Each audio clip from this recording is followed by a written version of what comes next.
Donc aujourd'hui, j'ai l'honneur et le privilège de pouvoir clôturer notre série de l'été, Ces héros de Dieu. Et le titre de mon message aujourd'hui, c'est Ces héros de Dieu. Et si le prochain héros, c'était toi? Mais avant de pouvoir répondre à cette question, on a besoin de comprendre qu'est-ce que c'est qu'un héros, qu'est-ce que c'est qu'un véritable héros. Donc du coup, je suis allée chercher la définition dans le dictionnaire et il nous dit que le héros, c'est celui qui se distingue de ses exploits. Et c'est vrai que lorsqu'on pense à le mot héros, on pense tous à ça. Des superman, des super-héroïnes avec super costumés, des masques, avec des super pouvoirs qui vont sauver l'univers des méchants. Et en fait, ils font partie de nos héros d'enfance. Et c'est vrai que je me suis fait la réflexion quand je regardais les photos de mes petits cousins et de ma nièce. On a tous eu cette époque-là, ne rigolez pas, on a tous eu cette époque-là où on s'est tous déguisés avec nos masques et nos capes, avec même l'épée, etc. Et je me suis fait la réflexion, quand je regardais ces photos, je me suis dit, en fait, on a eu tous cette période où on a tous admiré, on a tous suivi et imité un héros. Et c'est vrai que quand on regarde, on ne choisit pas par hasard un héros.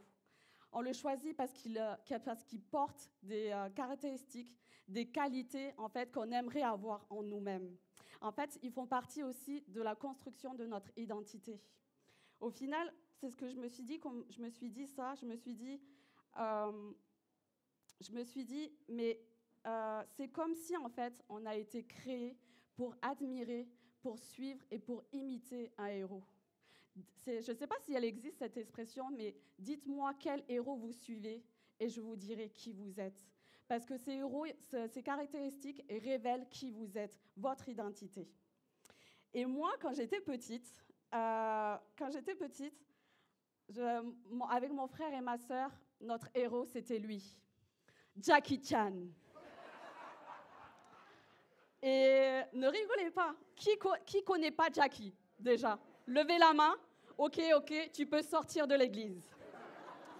Parce que Jackie, il a révolutionné le monde du kung-fu. Vous êtes d'accord? Ouais. Jackie, il est bien plus qu'un héros. Jackie, c'est le premier à avoir fait ses cascades lui-même. Et il a jamais eu de doublure. Et Jackie, en fait, il est tellement fort qu'il peut sauter du toit d'un immeuble, atterrir sur un hélicoptère en plein vol, sans doublure, sans protection. Jackie, il est tellement fort qu'il peut glisser le long d'un building et atterrir juste sur ses pieds. Jackie, il est tellement fort Jackie, il est tellement fort qu'il peut se battre contre une armée d'ennemis à lui tout seul. Et Et c'est vrai que quand on était petits, avec mon frère et ma sœur, on finissait de regarder un film et on faisait « Yaha! Yahoo !» et on se faisait des prises, on se battait entre nous, on sautait sur nos lits et ma mère, elle criait tout le temps parce qu'on cassait les lattes de nos lits. Donc les enfants, sautez pas sur vos lits, s'il vous plaît. Et je me suis rendu compte qu'en fait, à travers le temps, les héros, ils évoluent en fonction des générations. Parce que lorsque j'écrivais ce message, j'ai fait un peu mon enquête, j'ai demandé à mes petits cousins, cousines, neveux, nièces et tout ça, mais qui sont les héros de nos jours? J'ai posé cette question et ils m'ont tous répondu des noms d'influenceurs qu'ils avaient vus sur YouTube, Instagram ou TikTok. Et c'est vrai que de nos jours, les héros de nos jours, en fait, ce sont tous des influenceurs suivis par des millions, voire des milliers d'abonnés. Ils sont beaux, ils sont jeunes, ils ont la population, ils ont la popularité, ils ont le charisme. Quand ils marchent dans la rue, on les reconnaît.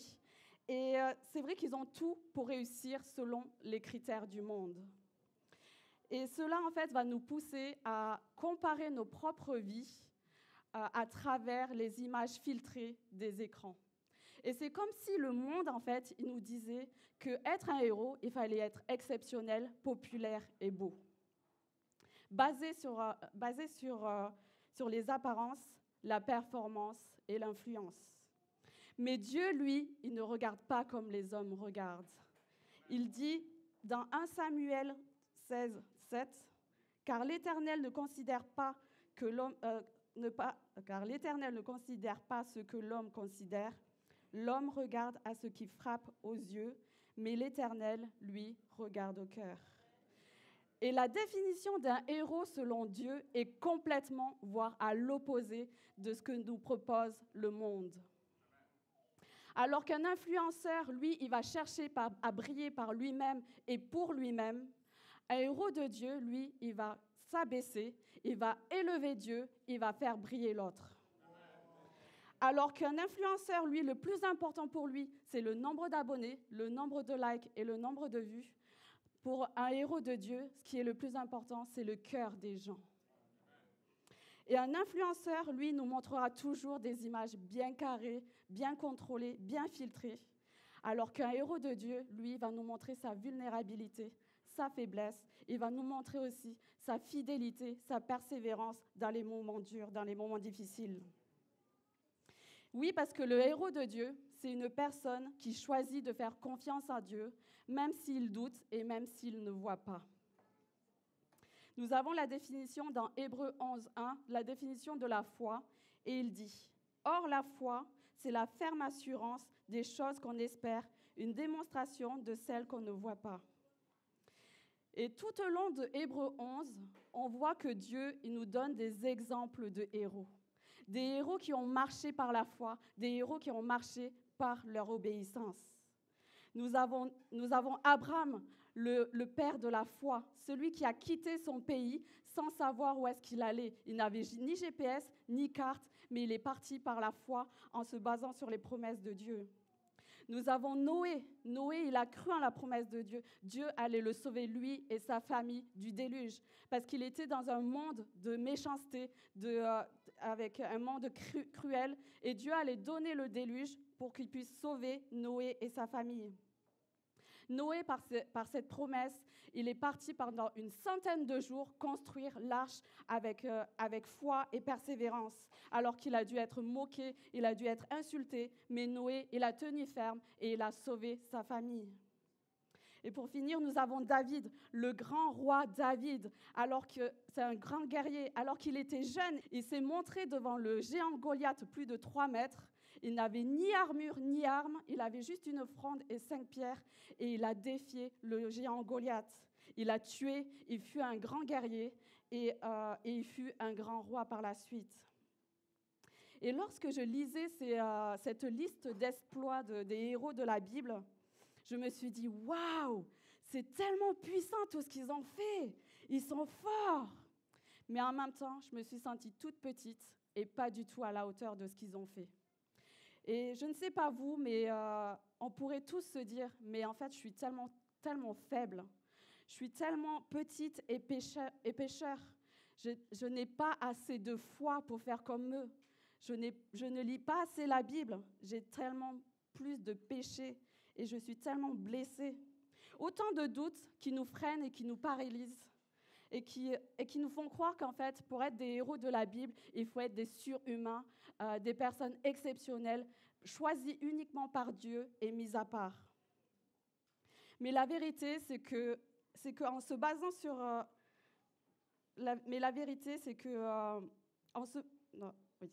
En se basant en fait sur leur histoire, on peut voir aussi que personne ne les aurait choisis.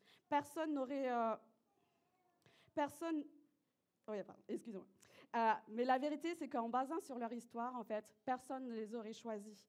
Ce sont des hommes et des femmes comme vous et moi, fragiles dans leur vulnérabilité et humaine. Et dans la Bible, ce que j'aime chez Dieu, c'est que Dieu ne nous cache pas la vérité. Dieu nous révèle les choses. Il ne nous cache pas en fait les doutes, les blessures, les échecs et les luttes. Au contraire, Dieu choisit de nous révéler la vulnérabilité de ce qu'on appelle les héros de la Bible. Parce qu'à travers leur histoire, nous voyons que Noé, il s'est enivré. Abraham, il a menti. Jacob, il a trompé. David, il a commis un adultère et un meurtre. Rahab, c'était une prostituée. Élie, lui, il voulait mourir. Et en regardant leur histoire, personne ne les aurait choisis comme héros. Mais Dieu ne s'est pas arrêté à leur histoire. Dieu ne s'est pas arrêté à leur faiblesse. Dieu ne s'est pas arrêté à leur vulnérabilité. Dieu a regardé leur cœur. La prochaine fois que tu doutes de tes capacités et de tes qualités, sache que Dieu, il t'utilise et il te rappelle, il t'appelle. Il a tendance à recruter dans l'épreuve et non sur un piédestal. Et à travers leur histoire, on peut retenir 3 points. Le premier point, c'est que tu n'as pas besoin d'être parfait pour être utilisé par Dieu, parce que lui, il est parfait et il rendra les choses parfaites. Le deuxième point, c'est ne doute pas des limites. Les doutes ne limitent pas l'action de Dieu, parce que lui, il te rend capable de faire les choses en s'appuyant sur sa force à lui. Et le troisième point, c'est que c'est par la foi que Dieu peut accomplir de grandes choses avec toi et pour toi et à travers toi. Il y a une citation de Billy Graham que j'aime beaucoup qui reprend ces 3 points. Et il dit, oui, un véritable héros de la foi, ce n'est pas celui qui n'a jamais eu peur, mais c'est celui qui, malgré ses peurs, fait confiance à Dieu et avance. Parce que les héros de Dieu ne sont pas des super-héros. Les héros de Dieu, ce sont des hommes et des femmes comme vous et moi, avec des doutes, des failles et des blessures. Mais ils ont choisi de mettre leur foi en Dieu. Ils ont choisi de persévérer, même quand ils doutent et même quand ils ont peur. Et vous savez quoi? Il existe un tout autre héros. Un héros qui se distingue, qui se démarque de tous. Un héros sans faille, sans péché, sans faiblesse. Ce héros, il est à l'opposé de l'image des héros du monde. Ce héros, c'est Jésus. Jésus est l'antipode des héros. Il fait carrément le contraire de tout ce qu'on attend d'un héros. Dans Philippiens 2, 6, 7, il est dit « Lui qui était de condition divine, il s'est dépouillé lui-même en prenant une condition de serviteur, en devenant semblable aux hommes. » Alors qu'il était attendu comme un grand roi, alors qu'il était attendu avec toute son armée pour délivrer son peuple de l'oppression, Jésus, il a décidé de quitter son trône céleste pour naître dans une petite mangeoire, à côté des animaux, avec des inconnus, dans la nuit, dans le silence, pas dans la gloire, mais dans l'humilité. Jésus n'avait ni l'aspect, ni le physique d'un héros. Jésus n'a jamais cherché la gloire, n'a jamais cherché la célébrité. Jésus n'est pas venu pour être servi, mais il est venu pour servir. Jésus aimait profondément les gens et il aimait profondément ses ennemis. Jésus n'avait ni Instagram ni TikTok. Il n'a pas été suivi par des grands. Mais quel héros cracherait par terre, déjà, c'est un peu glamour, mais bon voilà, cracherait par terre, en ferait de la boue, l'appliquerait sur les yeux de l'aveugle pour qu'il puisse voir. Ce héros, c'est Jésus. Quel héros mangerait avec les plus exclus du monde, de la société, les malades, les SDF, les compteurs d'impôts? Ce héros, c'est Jésus. Quel héros s'agenouillerait par terre dans la poussière pour laver les pieds de ses disciples? Ce héros, c'est Jésus. À travers la vie de Jésus, Jésus nous montre que le vrai héroïsme, ce n'est ni dans la puissance, ni dans la gloire, mais c'est d'aimer et de servir son prochain.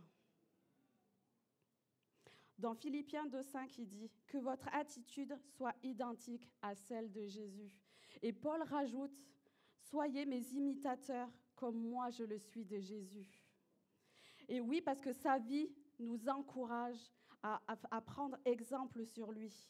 Parce que la finalité, c'est que nous avons bien été créés pour suivre un héros. Nous avons été créés pour suivre un modèle. Et ce modèle ultime, c'est Jésus. On l'admire pas seulement en admirant son exemple, mais en marchant comme lui, il a marché, en se mettant aussi en action. Et je te pose encore cette question aujourd'hui. Et si le prochain héros, c'était toi? Aujourd'hui, je me tiens devant vous, non pas parce que j'ai arrêté de douter, non pas parce que j'ai arrêté d'avoir peur, mais parce que je crois que Dieu, mais parce que je porte un nouveau regard sur les doutes. Maintenant, je porte mes regards sur Jésus. Parce que je sais que Dieu marche avec moi, je sais qu'il est avec moi et je sais qu'il me guérit, qu'il me console lorsque je ne vais pas bien. Je sais qu'il est avec moi et je sais qu'il est mon berger, qui me conduit, qui me restaure.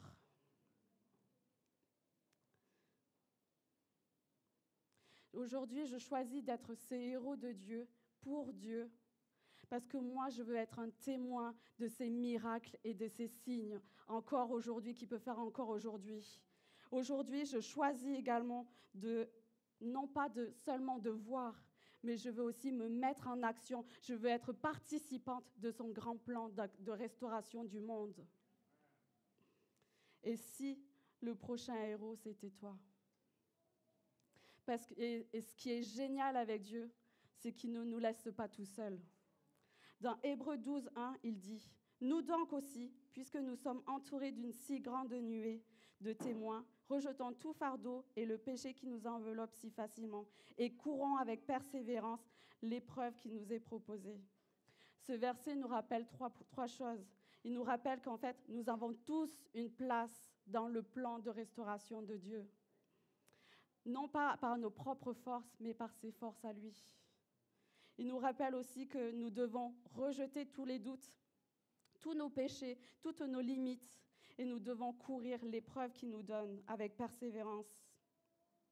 Et nous devons nous réjouir parce que nous ne courons pas tout seuls. Nous courons avec une nuée de témoins. Et ces témoins, ce sont des hommes et des femmes qui sont rassemblés dans l'Église avec un grand E. Ce sont les héros de l'Église. Et ici, à l'Église de la Rencontre, il y a également des héros qui suivent la lignée de Hébreux 11. Nous avons par exemple Nel. Je ne sais pas si vous connaissez, mais Nel, je me souviens de la première fois qu'il est venu à la rencontre. Il avait un peu plus de cheveux qu'à l'époque maintenant. Mais Nel, il nous a touchés profondément dans notre cœur. Et Nel, ce que j'aime beaucoup chez Nel, c'est ce que j'admire chez Nel, c'est qu'il nous accueille comme Dieu nous accueillerait. Il nous accueille les bras ouverts et il prononce cette phrase qui marque « Je suis heureux que tu sois là aujourd'hui ». Derrière ce sourire, derrière ce beau gosse, bien sûr, Nel, il a passé une période où il a douté. Il a douté de son service, il a douté de ses capacités, il a douté de ses compétences, il a même douté de son futur. Mais Nel, il s'est accroché avec persévérance. Et ce qui est génial avec Nel, c'est qu'il nous a partagé ses doutes. Lorsqu'il m'a partagé ses doutes, j'étais attristée. Mais en même temps, j'étais heureuse parce que je pouvais prier pour Nel.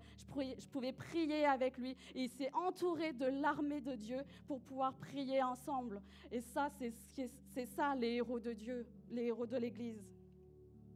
Nous avons également Vanessa. Vanessa, elle vous tendra toujours un mouchoir lorsque vous vivrez des moments difficiles. Parce que Vanessa, elle a vécu des moments difficiles. Elle sait ce que c'est que de pleurer. Vanessa, aujourd'hui, elle décide de consoler comme Dieu la console. Aujourd'hui, elle continue de consoler comme Dieu la console, parce qu'elle a foi en Dieu et parce qu'elle sait qu'elle est aussi une solution de Dieu pour les autres. Nous avons Cassandra. Cassandra, elle se cache toujours derrière. Un jour, tu viendras un peu plus devant si tu veux. Et Cassandra, elle accueillera toujours vos enfants avec amour, avec simplicité. Alors qu'aujourd'hui, elle traverse une situation difficile, une situation de doute, une situation de flou qu'elle ne comprend pas non plus. Mais aujourd'hui, elle choisit d'être présente, elle choisit d'aimer et elle choisit de servir Dieu. Et enfin, je vais finir par Adriel et Zoé. Oui, les filles, vous êtes citées dans le message. Alors qu'on a passé 3 jours dans un week-end à Move. Un week-end, c'est un rassemblement d'adolescents où on a adoré Dieu, on a prié, on a été bénis pendant 3 jours, mais aussi on était fatigués et on manquait beaucoup de sommeil. Alors qu'on a passé tout ce week-end, nous sommes rentrés samedi et le dimanche, elles se sont levées tôt pour pouvoir servir aux kids.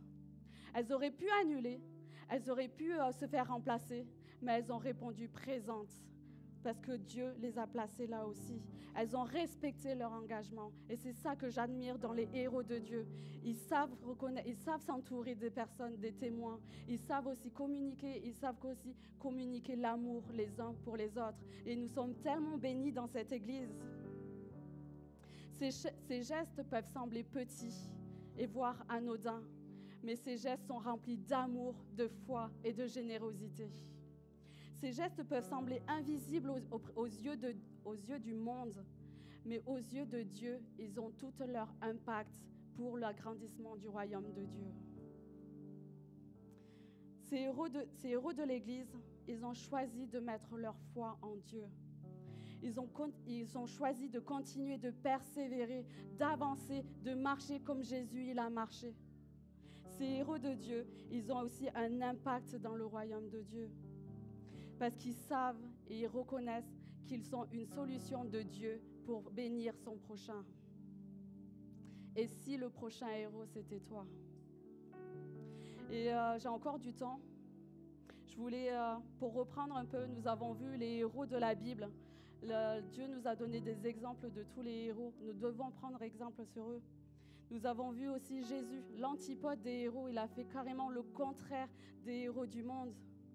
Mais Jésus aussi, c'est l'ultime héros, l'ultime modèle que nous devons suivre. Et nous avons vu aussi les héros de la Bible, un exemple réel d'aujourd'hui, des héros qui suivent Jésus. Mais je voulais aussi parler des héros oubliés. Ces héros qu'on ne parle pas souvent, ces héros qu'on ne voit pas dans la télé ni sur les réseaux sociaux. Ces héros, ce sont les chrétiens persécutés. Il peut y avoir aussi des chrétiens persécutés en France et partout dans le monde. Ces chrétiens, ils ont choisi de suivre Jésus. Ils ont choisi de marcher comme Jésus marche tous les jours. Mais à cause et grâce à leur foi, ils sont persécutés. Ils risquent de perdre leur travail. Ils risquent d'être emprisonnés. Ils risquent d'être reniés par leur famille. Mais aussi, ils risquent aussi la mort. Ces héros oubliés, ce sont aussi des modèles pour nous. Parce qu'ils vivent le Hébreu 11. Et pourtant, ces héros, ils sont malgré tout, alors qu'ils sont persécutés, alors qu'ils risquent toute leur vie, ils continuent de persévérer, ils continuent de lire la Bible, ils continuent de prier, ils continuent d'adorer Dieu, et ils continuent de partager l'Évangile, ils continuent d'être une bénédiction là où ils sont. Ces héros oubliés, les chrétiens persécutés, ils doivent être un modèle pour nous, parce que nous avons tous, chacun d'entre vous, été choisis pour être une solution de Dieu, pour bénir l'autre personne. Nous avons été choisis pour être des héros de Dieu. Veux-tu prendre cette part, toi aussi? Et si le prochain héros, c'était toi? Leur témoignage nous encourage à tenir ferme, à persévérer là où nous sommes. Nous devons aussi continuer à avoir foi aussi en Dieu, à persévérer et aussi à aimer, à partager cet amour les uns pour les autres. Parce que toi aussi, tu as été appelé pour vivre les héros de Dieu. Ne doute jamais de ce que Dieu peut accomplir avec et à travers toi. Il te façonne, il t'équipe et il t'encourage parce que tu es une solution de Dieu pour bénir les autres. Et aujourd'hui, Dieu il t'invite à prendre part à son plan merveilleux de restauration. Il t'invite à pouvoir communiquer cet amour pour les autres. Laisse Dieu continuer d'écrire Hébreu 11 avec ton nom et ta vie et ton histoire. Si ce message t'a parlé, je t'invite à te lever. On va prendre un temps où on va prier ensemble et on va pouvoir proclamer: Seigneur, me voici, sers-toi de moi. On va prier ensemble.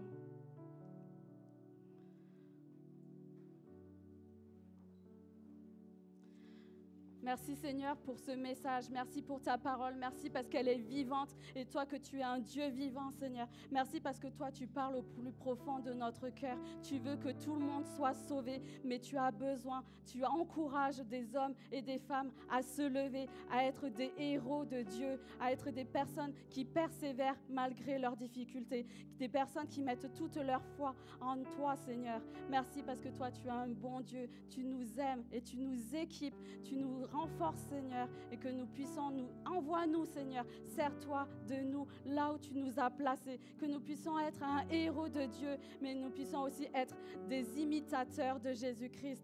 Nous voulons marcher après toi, nous voulons marcher avec toi, et nous marchons ensemble, Seigneur, avec cette nuée de chrétiens, cette nuée de témoins, Seigneur, que tu puisses nous renforcer, nous solidifier, Seigneur, et nous puissions avancer avec persévérance.